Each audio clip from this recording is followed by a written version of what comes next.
Hello everyone! So it's June 2020 na and it feels a little bit bizarre kasi hindi tayo lumalabas ngayong mga panahon na to. Each town is imposing a lockdown to contain the spread of coronavirus. The world feels so still, uncertain, and I just hope everyone's safe. Most weekends I just stay at home, clean, cook, do the laundry.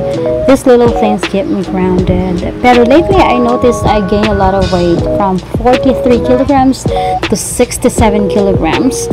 So grabe, I barely move these days. No exercise, just work and chores.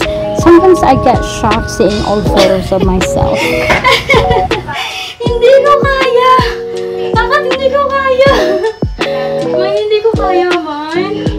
Still here I am, pushing myself. It's good to see that there's a guava tree here. It's been a while since I've seen one of these full fruits. You know, guava has a lot of vitamin C. Perfect for keeping our immune system strong, especially these days. So, ali kayo, samahan niyo ako kumuha nito. Nakakatuwa kasi nasa second floor lang ako at abot kamay ko lang yung mga prutas na ito. Ewan ko lang ba kung ako lang ba yung ganito kasi every time na kumakain ako, nagiging masaya ako at naaalala ko yung pagkabata ko. At heto nga, at hindi pa ako nakontento, bumaba talaga ako para naman marami-rami yung makukuha natin dito.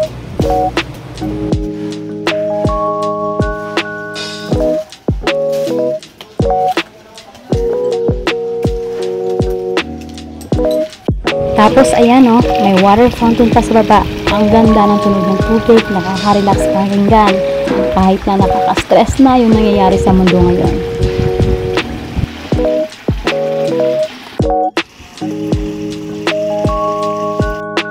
So ito na pala yung mga nakuha kong bunga ng bayabas. Kaya tayo, kakatuwa lang.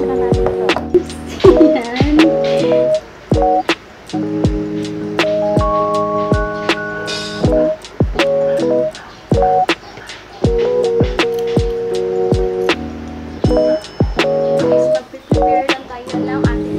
Now, magluluto naman tayo ng lechon paksiw. Meron tayong leftover kagabi. Sayang naman, di ba? Andito na rin yung ibang sangkap. Kagaya ng onion, garlic, at saka suka. So, we mince the garlic and onion. Then, maglalagay lang tayo ng oil dito sa mainit na kawali. And then, here's the leftover of lechon manok. So, iubusan natin lahat yan, guys, para hindi masayang. Then, we add water. And then, put the onion and the garlic. Pagkatapos nun, lagyan na ng konting asin, MSG or magic sarap, tapos yung ating dahon ng laurel. Then, halu-haluin lang. And then, maglagay din pala tayo ng asukal para sa pangpamatamis, soy sauce, haluin, takpan, and let it simmer for 5 minutes.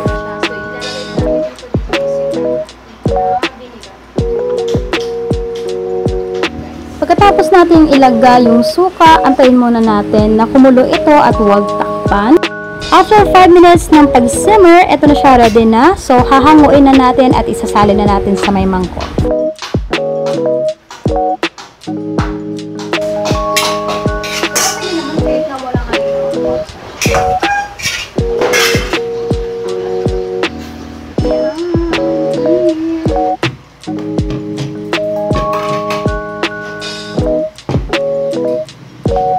And here's our lechon paksiw. By the way, let's support our local farmers by buying this product. Every pack of this, guys, meron siyang 5 pesos na mapupunta sa mga local farmers natin dito sa Pilipinas.